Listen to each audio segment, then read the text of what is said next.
go. Perfect. So I'm Luke Nishabe. I'll be presenting a magnetic force law problem for the Nueva school. Just to go over the problem statement for everybody. Basically, it's asking, can we measure the force between two spherical magnets as a function of the distance between their centers and any other magnetic properties of interest. So to give an outline, we're going to start with our theoretical work and some computer modeling we did for this problem. Then move on to the experiments we did and the results we had from those. And finally, some extensions to the problem that kind of went beyond the original problem scope. So to begin with our theory, the first thing we want to do is just discuss some properties to actually characterize magnets, just as electric charge, for example, characterizes electric fields and forces. And for our purposes, we're going to be looking at the magnetic moment, which is the product, it arises in classical magnetic theory by looking at, for example, a current loop with some current in this area. By taking the product of these two quantities, we get a generally good kind of measure for the actual magnetic properties of some object. So just based off of that, we can just do a dimensional analysis to get a rough idea of what the force should look like, based off of the magnetic moments, obviously, vacuum permeability, since that controls generally the strength of magnetism, and finally the separation of the two magnets, obviously. And putting these all together, we would expect an R to the negative fourth relationship for the force. So now actually to get into some proper theoretical derivation, we begin with the entirety of Maxwell's equations at a macroscopic scale, but we can reduce these to just the two that you see on the right because we're just doing some magnetic statics assumptions of like no free currents and basically negligible electric fields. And from those, we can derive a Poisson's type equation that describes the potential function for the H field in terms of the magnetization, which is just the magnetic moment per volume of whatever media we're talking about. And in our case, we're going to be assuming uniformly magnetized spheres, which means that this magnetization is a constant vector field throughout the sphere of some base magnitude, which means that our equation actually reduces to Laplace's equation. And we can solve this Laplace's equation just with some classical solution techniques, given the boundary conditions we have, which gives us a solution that actually corresponds to a classical dipole potential with some magnetic moment equal to the magnetization of the sphere times its volume, which means that actually our magnetic sphere just reduces down to a single dipole at the center of the sphere for the magnetic field beyond the region of the beyond the actual extent of the sphere. Now to calculate the force, we're going to use an energy-based approach, looking at the potential energy of the actual one sphere in the field produced by the other sphere. And of course, taking the negative gradient of this would then give us the force between the two spheres. In general, the magnetization of one sphere could hypothetically depend on the applied magnetic field. However, since we are dealing with hard magnets, we're going to assume this is not the case. And indeed, for the neodymium magnets we'll be using, they are roughly hard once they have been saturated with magnetization, which means this assumption is not actually that bad. And with that, we can then do actually a very nice reduction of this integral over the entire volume of the sphere, because we are dealing with spherical magnets, and because, as I mentioned, the potential for the H field, which in this case is the B field, they're equal in this case. Since it's a solution to Laplace's equation, we have a harmonic function, which means there's very nice reductions of spherical shells for the integral, and this means that everything actually just reduces to a single dot product at the center of the spheres, which means that we can very easily calculate the force, and it has this very extended expression here. However, we don't really need the entire extent of this expression because we can always assume our magnets will be coaxial with one another, which means that we get this approximation here, and I can discuss more about why we can assume the coaxial condition if so needed.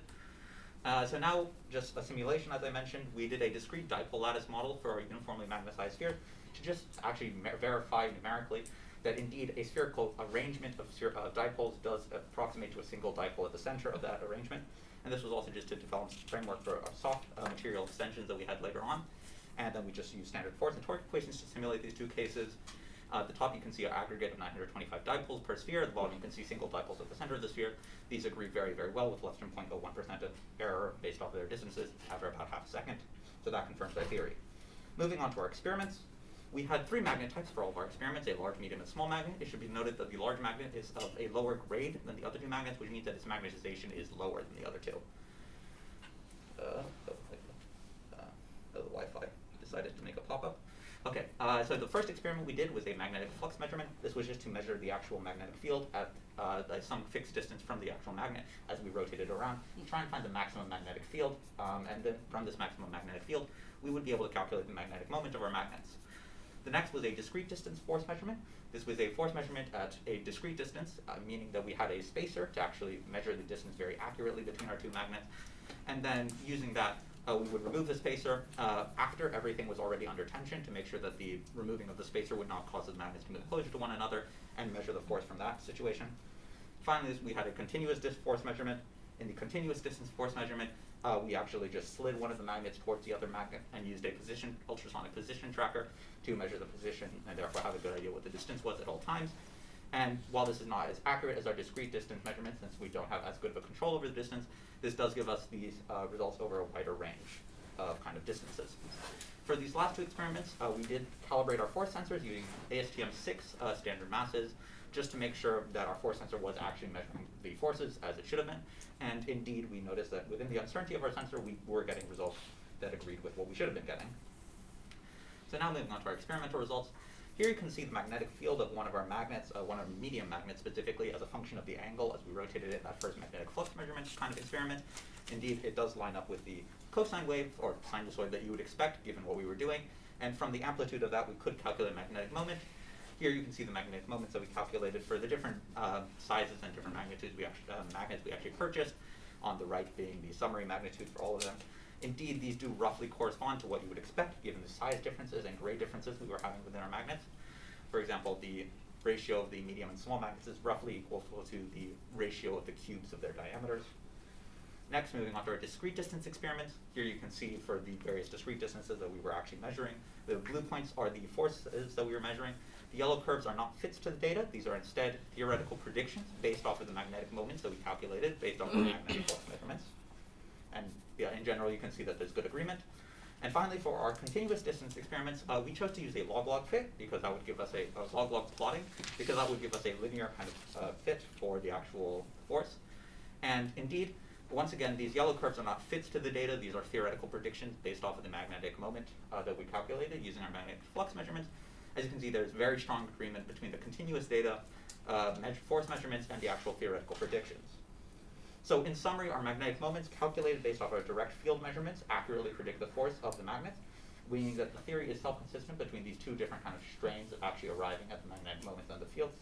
And moreover, our sliding distance measurements show that our theoretical force is valid for a wide range of distances, including not only between the actual discrete distance measurements we made, but even beyond them to some extent. So now moving on to the further work we did that extended actually beyond the reach of the problem. Of course, generally, magnetic materials do experience magnetization when they're exposed to magnetic fields.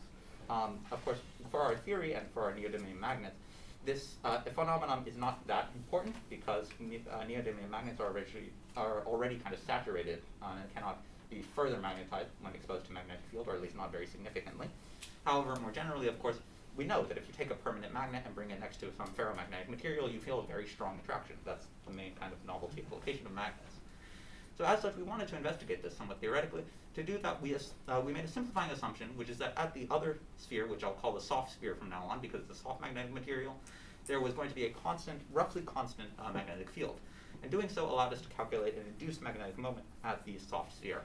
From this induced magnetic moment, we could then calculate the force between the two magnetic kind of spheres that we'd expect given our already existing given our already calculated force equation.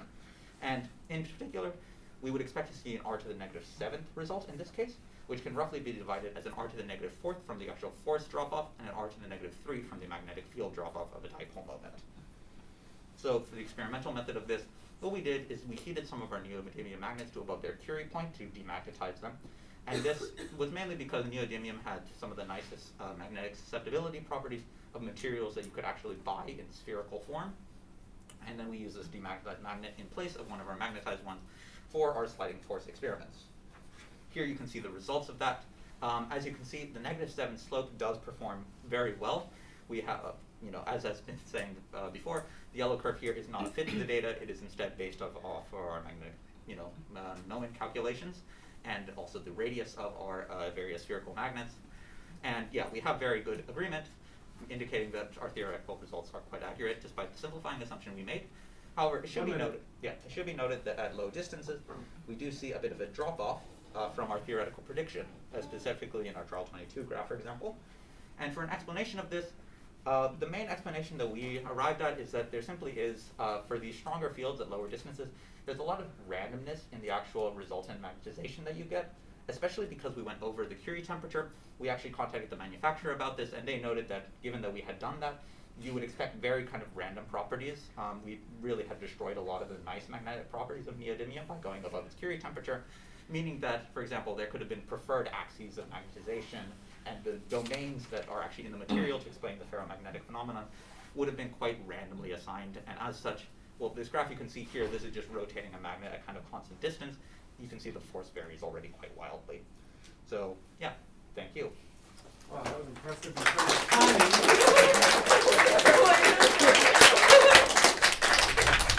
Okay, our opponent now has 3 minutes to prepare for the conversation.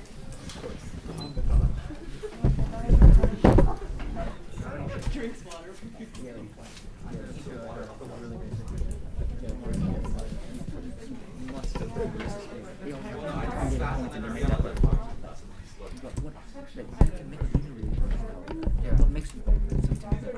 Wait, they have 2 points. 3 points, I think. Yeah, that one.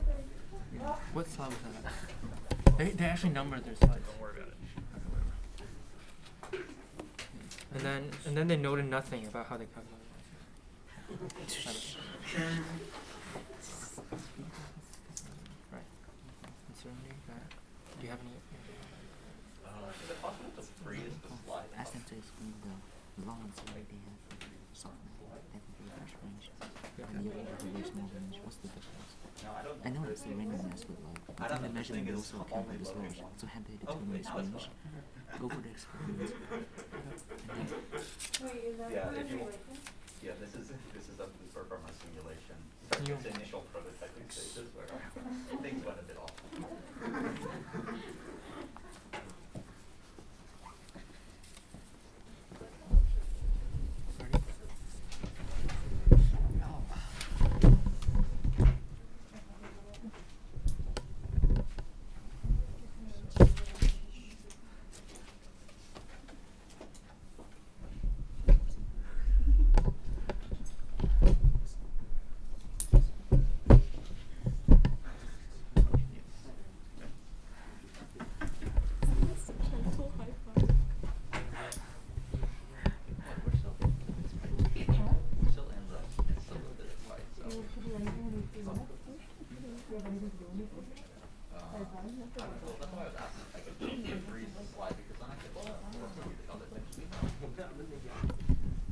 One minute.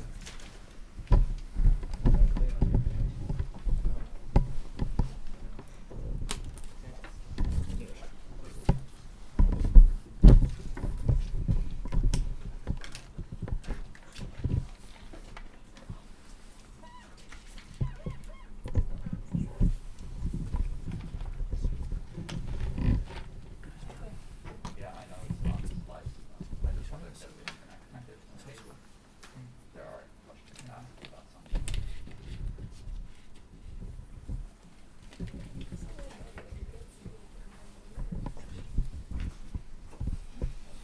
Oh, that's why this doesn't. Okay.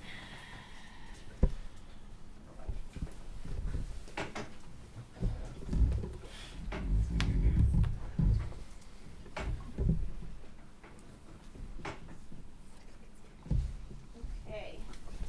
The opponent now has 12 minutes to engage in conversation with the reporter. The opponent is not permitted to address the jury at this time, but rather you should ask questions and guide the discussion. Cool. We thank you for your presentation. It was really seminal work. Could you please go back to your first slide, please? The very first, Or like the beginning of your Yeah, sure. slide. Yeah. So in the problem statement, you mentioned something about the Coulomb's law. What is that? Is that related to this So problem? sure, Coulomb's law is a kind of analogous statement for electric charges. So, Really? yes, Coulomb's law specifically would be the statement that the force between two electric charges is equal to k times the product of the two charges over the radius squared. That's very cool. Yeah. Yeah, it's very cool. So how does that influence? Did that influence your work on magnets at all? Well, as we noted, we do expect actually to see okay, where's my mouse? We do see an inverse power law for our magnets here. However, it should be noted that this is not an R squared relation, but in fact an R to the fourth relationship. That's very cool. I'm just wondering, what would be the equivalent of Coulomb's law? What would be the equivalent of to electric charges in this? So in this case, the closest equivalent would be, well, of course, if we were to assume the existence of magnetic monopoles, we could actually try and derive a much more similar expression. But they don't exist, right? However, there's no theoretical existence that they exist, and in fact, their existence would imply a lot of things about the Right. quantization of electric charge, for example. Right. So what would you say it is? So, yeah, as such, we did not try and pursue this thing and instead looked at real magnetic properties, which are all reduced, which basically can be constructed out of dipole moments. Okay, so what's mu naught here? Mu naught here is, for example, permeability of free space or vacuum permeability. It is the kind of constant that controls most magnetic phenomenon, and of course is related to permittivity of free space, which is the constant that controls electric phenomena. Right. Do you know the exact? Well, it used to be 4 pi times 10 to the negative 7 times the appropriate units in SI. However, currently, its value is not actually an exact constant. Ever since the SI just redefined their. Oh, that was in May 2019. Right? Yeah. Yeah, very cool. Could we go back to your first theory slide? Sure. Yeah, right here. So, what is this magnetic moment? I mean, like, are we seeing a current loop here? Yeah, we so are, right? in this case we have a current loop with some current. It has some area which we're considering as a vector normal to the actual surface. Okay. And in that case, taking the product gives you the magnetic moment as a vector quantity. What does it dictate? What does it dictate? As I said, it dictates, generally speaking, the strength of magnetic phenomenon associated to this current loop. Oh, cool. So a magnetic property associated with this current loop, right? So how does this relate to magnets? Well, for example, in the case of our thing, we want to calculate the force between two magnets. Right. And that is controlled by the actual magnetic moment, among the other quantities we investigate, such as magnetization, for example, if the magnets are assumed to be soft, and of course the distance between the two magnets. That's very cool. So does my bottle of water, does this have a moment? So, magnetic moment? net moment of your bottle is going to be approximately 0. And this has to do with the fact that, actually there's something called the Bohr-von Leeuwen theorem, which says that the magnetic, if you look at a magnetic ensemble, for example, it's going to have magnetic moment 0 unless there are quantum mechanical effects that actually would explain significant magnetic moment. You're saying we're going to quantum mechanics. Yes, to explain ferromagnetism, which is the actual relevant property for our magnetic objects here, is basically a quantum mechanical effect. And it has to do with the fact Right.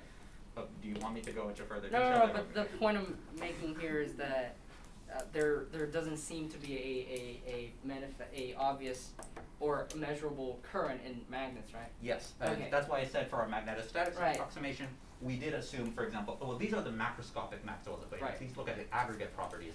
And this JF here is the free current, free current density. And as such, we are assuming that this is zero for our actual system. And because, of course, there aren't any free-flowing currents through our magnet. Of course. However, there are plenty of bound currents in our magnet, which is where the quantum mechanical influence Of comes from. course. Okay, cool. Can we keep going to? Yeah. Sure. Do you want the specific slide? Right. Well, my immediate question would be, how do you measure moment for permanent magnets? So as I said, to measure the moment of our magnets, Right. we use this equation here. Where does that? So this is because we are dealing with spherical magnets. They are theoretically equivalent to a dipole at their center. Oh, very and you cool. can actually calculate what the dipole, given a dipole of some magnitude, what its magnetic field should be at its fixed distance away from it. That's what the R in this equation is. Okay. And as we vary the actual angle at which we're measuring that field from in basically a circular loop around the magnet. We did this because this would actually make sure that at some point, basically, we actually hit the peak of that. And the peak would be the moment? Well, the peak multiplied by suitable constants and everything, accounting for the distance at which we're measuring, does give you the moment. So when we're talking about moment of permanent magnets, we're not dealing with current at all. Yeah, there's no current here. Okay. I mean, okay, there's no free current here. There's bound currents. Right, but okay. Can you go back one Sure. second? No. Or Oh, here you have yeah. What's cosine? So Theta yes, sure. here. So in this case, basically, theta is some quantity that's trying to measure how much we're actually rotating this magnet here. You can consider, theta 0 being here, and as we rotate it, it's appropriate theta values. And the reason, as I have been mentioning, why we do that is just to make sure that we actually do hit the maximum magnetic moment as you rotate around. If you were to just randomly place this magnet down on the table, try and measure its magnetic field from some random direction, you're very unlikely to actually get the true magnetic moment, because if you're measuring it on an off-axis, the magnetic field sensors that we are using here, they can only measure magnetic fields parallel to their actual axis. So the way you're getting moment is by measuring the field. Yes, generated. so okay, cool. we did have a separate way of calculating the moments for our magnet, which was to do it based off of the forces we were getting between them. If I can find that here. Yeah, here. So based off the force, you could also calculate the product of the two moments for the magnets you're Whoa, using. whoa, whoa, but don't you first have moment first before you go into force? Or Well, yeah, you have a theoretical concept of moment first. However, Right. you could equally calculate what the force is based off of your theoretical concept of force. And this is one method you could do based off our equations. And indeed, in this case, oh, do you want me to explain? wait, yeah, but don't we have to like establish the concept of moment first before we go into Well, yes, we first establish because how do you know that this equation holds? You can establish it as a theoretical concept. However, we're not establishing it as a theoretical concept is not the same as measuring the value of the moment. Right. This would just be an independent method by which you could calculate the product of the moments of the two magnets you're Okay, using cool. in an experiment, and assuming that they're identical, you could then take a square root, for example, to recover the moment of only one magnet. Cool. Can we go to your experimentation? Sure. Yes. Yeah, the graph. Can we take a look at that? Oh, sure, the graphs. Yeah. So are those? Yeah, the previous. Oh, sorry. No. Oh, these. This one. So are those blue dots the data points? Yeah, these blue dots are the data points that are, specific displacements with our spacers. So It should be noted, of course, this is the center-to-center distance between the right. magnets. Understand. But why are there? Can't we get more data? I don't follow. Did we get more data, or is this it? Oh, yes. So these are for, as I said, our discrete distance measurements. Okay. These were where we were using spacers, which is why you see so few data points. However, for our continuous distance measurements, we were doing it over obviously a continuous range of distances, and in these cases, you see obviously much more data points. Right. So there's uncertainty. How does that? Yes. So the Where does uncertainties. that come from? These uncertainties are just the sensor uncertainties. Okay. And the reason why they seem to vary a lot as you move around is just because this is a log-log scale. Okay. They're actually constant values. Okay. So log scale. Why do we do that?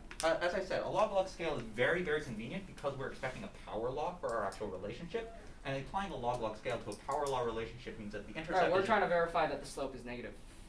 Sure. Or I mean, whatever. again, we're not really verifying. Well, as I said, these aren't fits to the data. Of course, if you fit to the data, you get a slope that's a bit off of -4. Oh, I see. That's just theory. Okay, Yeah, I these see. lines are Right. pure theory. Okay, so the intercept. Yeah. What does that mean? The intercept, as you can see here, it basically just controls the coefficient of your actual power law. Okay. So in this case, it should roughly have to do with the product of the moments and some physical constants. But I can never reach that because I can't set my. Well, no, you could Well, set. I can reach that, right? I Can I mean- reach? Can I reach that? Is that So on a log scale, you could set the log of the distance to 0. which Now- means I set my r The to. equivalent would be r setting to 1 if you Right. want. Yes, and then you would get some intercept. But can I go With real magnets. smaller than? Can I set the distance to smaller than 1? Yes, of course. On a log scale, that just corresponds to these values that are lower down. Okay. Okay. Cool. And these forces are measured by the units are newtons. Yes. So here is newtons, here's meters. Okay. Yeah, I'm surprised that the force is actually so small because. Yes, Yeah, indeed. So for our large magnets, we did actually intentionally choose a lower grade of neodymium. Right, just than to for our make other your one. measurements Just to more make sure, yes, because we were convenient. using a vernier dual range force sensors, which have obviously 2 ranges. They're more accurate on their smaller range, so we wanted to make sure that we were always within that smaller range for our measurements. Okay, cool. Just That's- to okay, yeah. because you're limited by your okay. Yeah. Okay. So you mentioned something about coaxial or something Yes. like that. Yeah, that's very interesting because like if your 2 magnets don't align, right? What would happen Yes. now? So right? assuming that the magnets initially started unaligned, for example, the magnetic field, and then you have the magnets misaligned. The actual torque on a magnet is the magnetic moment cross. Where does that come from? Well, this is a general result about placing a dipole inside of some field to which the dipole reacts. Okay. And again, in our case, our magnets we can replace them by dipoles at their center. Oh, can we? That was the whole point of the theoretical derivation we did at the beginning. And 1 minute. Yeah, and because of that, we can just apply this equation very directly. So- you could actually do an identical analysis by using an integral of the magnetic moment of the magnetization across the B field, and using the same argument based off of the fact that these are spherical magnets and the fact that the potential function is a harmonic function, you'd be able to do the same reduction and get a single cross product. Alright, when you say we replace them or we model them using dipoles, do they involve currents? No, No. For the purpose of simulation, the magnetic moment is just a number that is placed in. We're not modeling bound currents or anything like that. Okay, but can we do that though? You could do that, and indeed, actually, for the magnetization simulation, for the simulation involving magnetization, we did consider doing that. However, in the end, we did not choose to do that, mostly because the model complexity would have been a bit beyond the capabilities of our computers. Okay. So yeah. So what does this equation imply? So, for example, in that top case, you can have the magnetic moment cross your torque. You get a torque out of the page, and that would restore the magnet along the axis. Now, hypothetically speaking, if there was no friction, you could have this then oscillating about that position. However, there's friction in the real world, which means that this would quickly align to being something close to coaxial. Okay. And yeah, thank you. Okay, you now have 1 minute.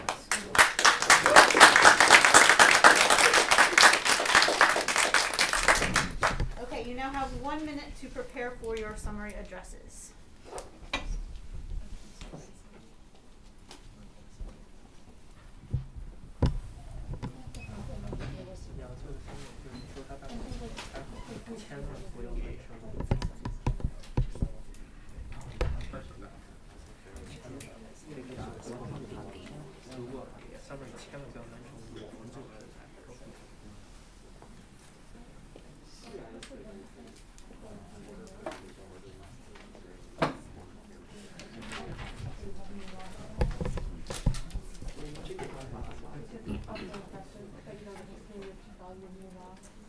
Well, it's not that. Yes, I read it. Big event.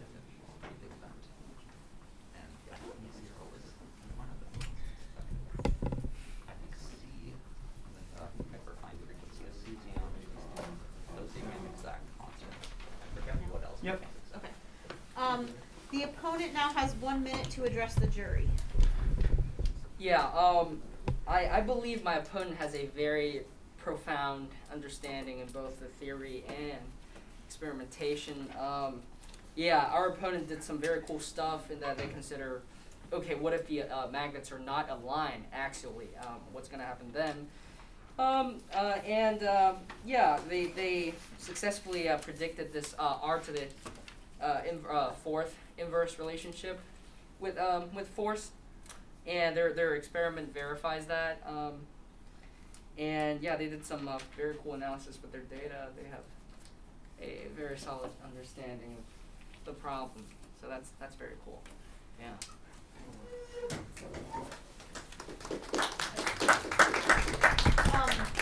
The reporter has a minute to address the jury.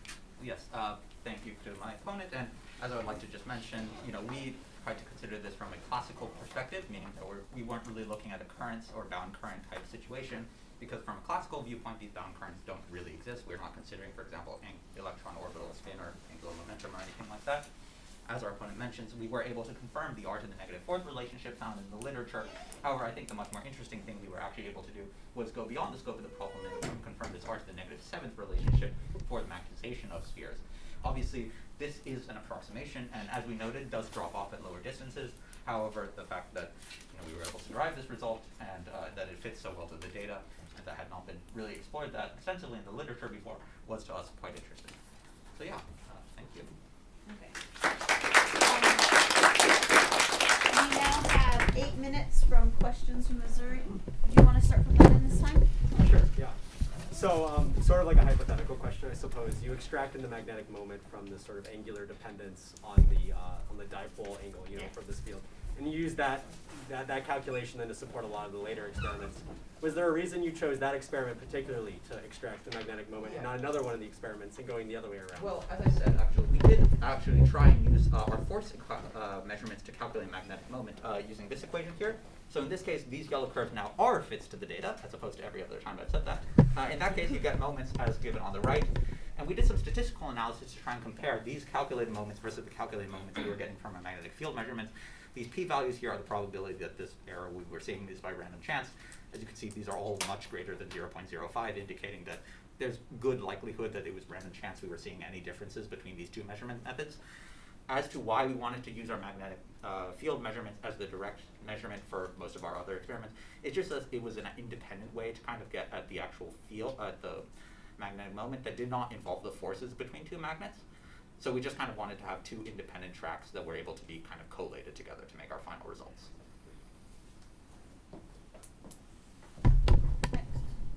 So, okay, this question is slightly outside my pay grade again, but you mentioned very briefly how ferromagnetism is a quantum, I don't know if you said purely quantum mechanical or something, quantum mechanical effect. And I have doubts. I'm curious, can you Sure. qualify that a little So bit? this basically has to do with something called the Bohr-von Leuven theorem, which is something from statistical mechanics. This has to do with the fact that the magnetic field doesn't actually do work on individual charges, which means that, by statistical mechanic properties, any property that you can measure from an aggregate system is going to be some type of, integral over the entire probability space, where those probabilities are associated with the exponential of the negative potential energy given any state.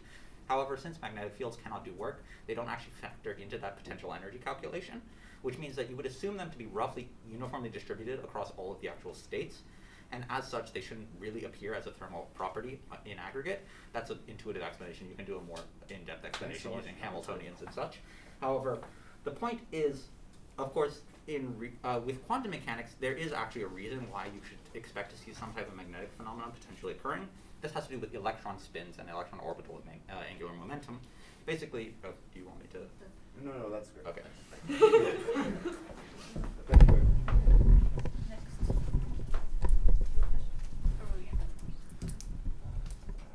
Could you go back to your results slide? Sure.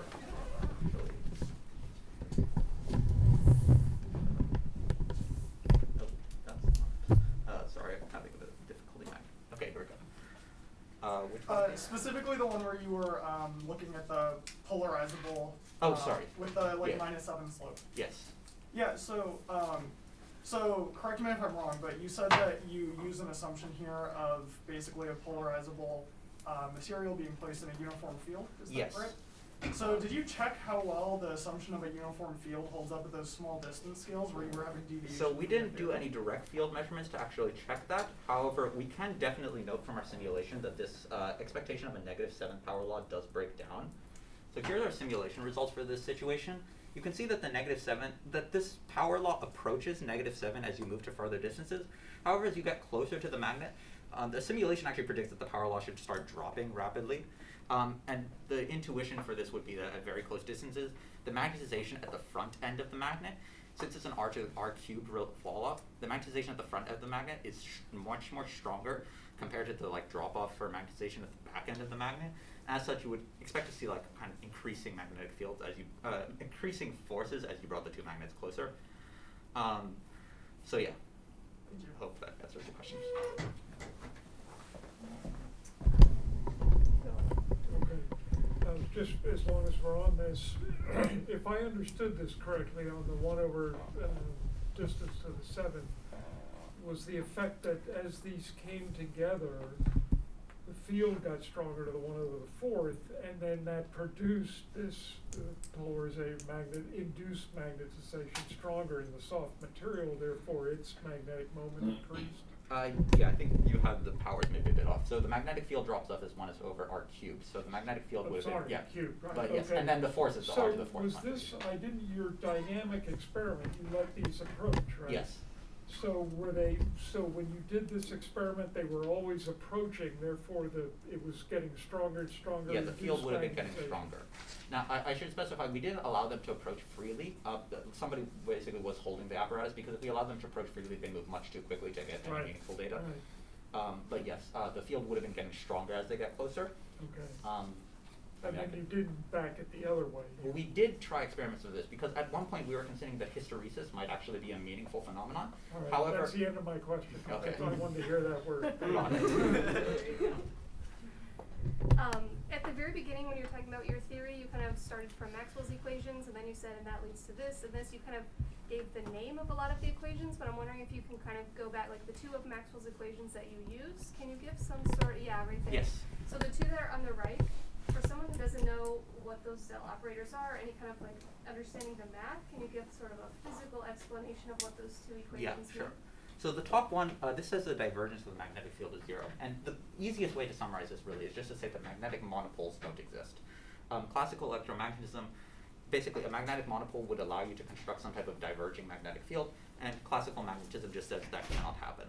The second equation says that the curl of the magnetic intensity is 0. And this is a bit harder to explain from a physical intuition perspective, mostly because the magnetic intensity is not really as physical a quantity as the other properties here. However, what you can roughly consider it as saying is that as long as you're outside of a magnetic kind of media, you shouldn't be able to get magnetic energy by moving in a loop, for example. It's that kind of magnetism is going to roughly be, it's a conservative vector field of, yeah. Thank you. To the opponent, so the reporter got a result of 1 over r to the 4th for magnetism, and as you asked earlier about Coulomb's law is 1 over r squared. Do you have sort of a intuitive physics reason for why that may be the case? Why there's a difference? Why there's a difference between magnetism being 1 over r to the 4th and Coulomb's law being 1 over r squared? That is a very good question. Maybe it's just wondrous nature at work, I guess. Okay. Yeah. Anyone else? Anyone have a question? Yeah, just We are only Oh, 45 oh, seconds. Just, but you yeah, might on the have- dynamic, right, how did you maintain the parallelism between the masses? So the question actually asked the magnets to be free to rotate. So we didn't actually try and maintain them being parallel to one another. This is what I have to do with the coaxial assumption that the torques will always align with that to be the case. Should probably call it there. Thank Okay. you very much. Thank you.